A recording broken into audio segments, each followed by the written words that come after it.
Now, I'm just going to say a few words, if I may, about this book,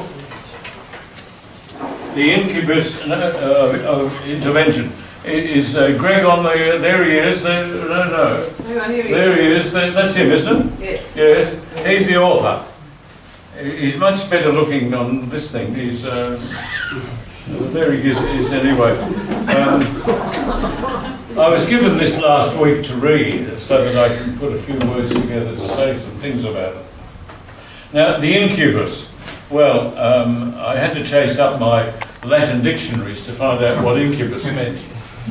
It's apparently a latter-day word in Latin language when Latin was decaying as a means of communication around about the 3rd and 4th century, until it decayed itself into the Italian language, the Spanish language, and all those other languages around the Mediterranean.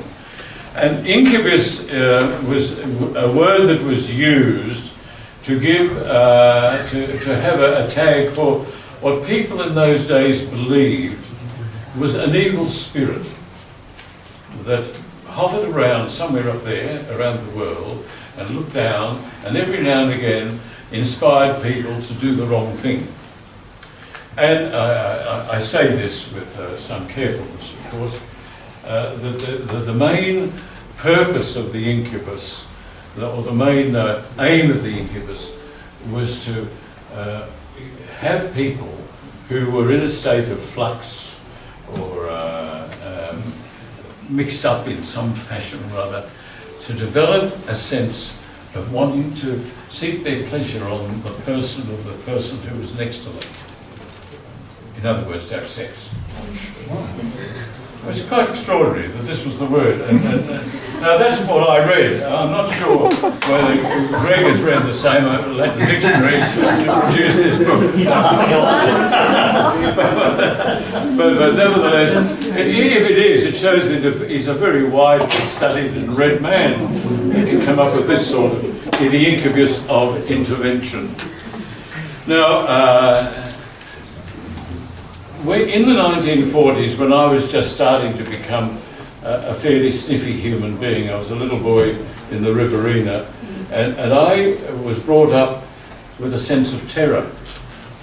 I lived in the bush with my parents, and my parents kept on telling me that someday we were going to be this country was going to be, and it was going to be in the next year or two, was going to be taken over by the Japanese because they were fighting.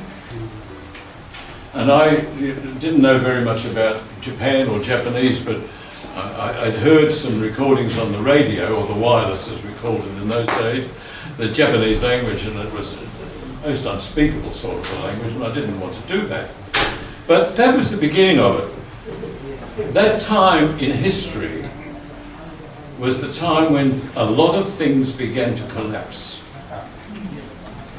For instance, the whole Nazi socialist movement, the National Socialist movement of Nazism, and Adolf Hitler was one of the awful things that happened. It had been going on long before that, and then there was the growth of the communist powers in Eastern Europe and Russia and so on. As all of this developing and going to be a crushing experience for millions and millions of people, and it was going to be the death of millions and millions of people. And while that was going on around Europe especially, and parts of Asia, and then with the Japanese invasion and so on, there began to develop another collapse. And the collapse was the collapse of colonialism, as we understood it, of political colonialism, and it was essentially, not totally, but essentially British, French, Dutch. And they were the three nations that held on to colonial structures and forces and economies and politics around your country and my country here. We, of course, were part of the British colonialism, where we would send people to go fight for Queen and country or King and country and all that sort of stuff. And I remember when I was a kid, living from the bush, and my parents discussing having to send butter to England at something like 5 cents well, it wasn't cents, it was 5 pence a pound, and we had to pay 15 or whatever it was, and couldn't work out how this could happen. I was only a little kid at the time, trying to come to grips with this sort of convoluted economic pressure that was going on around the world. And of course, if you're a farmer, my dad was a farmer, he wasn't a dairy farmer, but there were dairy farmers down the road and over the hill, and they weren't going to be paid anything more than 5 cents plus a little bit more by federal governments that were terribly, terribly pro-British and so on. Now that was what was happening. Part of it was the Dutch East Indies. And the Dutch East Indies were centred in Batavia, Jakarta, and all these sorts of places. And there are a few people who decided they liked the sound of independence. Sukarno was one of them. And so he didn't know what sort of a hegemony he wanted to produce in Indonesia, so I'm told. Was it going to be a federation of states? Was it going to be a unitary state? Was it going to be a united series of states like the United States or whatever? He eventually opted for the one that presently prevails. And a lot of people still regard that as having been an awful political mistake. That's what some people regard it. That's the sort of mess that was going on. And stuck away in the middle of it, of course, was a little place that we call West Papua, as an essential part of it. But there were other things going on as well. And Greg has, I couldn't believe it when I started reading this book. Louise, she forced me to read it, as only Louise can force people, because I knew that if I didn't read it, she'd just keep on ringing me up until I jolly well did. But I read the book in the first, I read it twice actually. I read it the first time in about 3 days. I just couldn't put it down. And then I went back and tried to be a little more analytical and have a look at all of his sources to see where he got all of his material from. And the mind boggles. The mind boggles. I found the book disturbing, absolutely disturbing, and if it was the truth, it was awesomely disturbing. It had in it, and I'm sure Greg would be able to give the exact sort of substantive evidence you must give in order to make the claim he makes on all these sorts of things. So, especially when you start talking about analyses of things and systematization of policies and so on, you're beginning to shape up what you've been reading and so on. And there were some evil people in the world who had a lot to say about West Papua. And the two main weak substantive collectives of decision making was the United States of America and Indonesia. And it's quite incredible how each of them played one another off. How each of them tried to develop a sense of control and possessiveness about the future of this part of the world. Remember the decolonisation process, which was being pushed by the United Nations around about this time, which was being backed by the one country that was giving most of its money to keep itself going, which was the United States. It had to be liberal democratic structures to take place.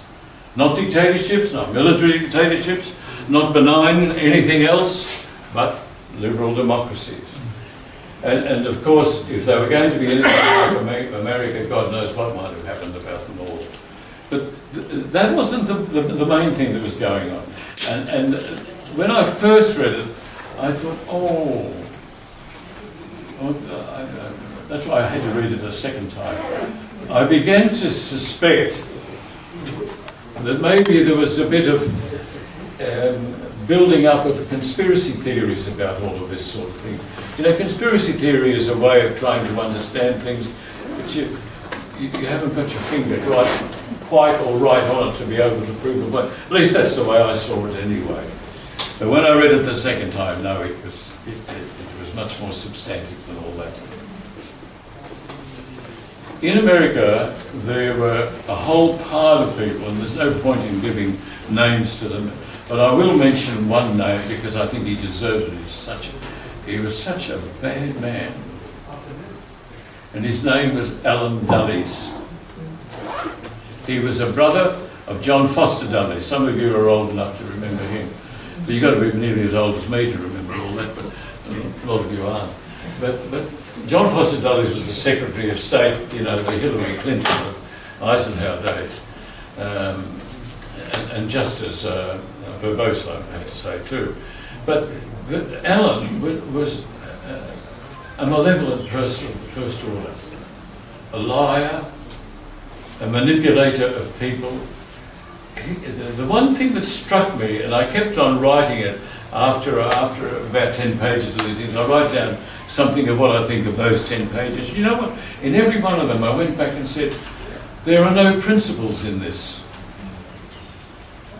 The only thing that it seemed to me that Allen Dulles was after, not only him, but other people in the CIA in America and other various organisations, and also on the other side of Indonesia, they were after money, finance, the gospel of the economy, and especially as it was expressed in tons of gold at Freeport. And then, when they began to realise they were floating on billions of litres of oil and petrol and gas. And it was quite extraordinary how there was a manipulation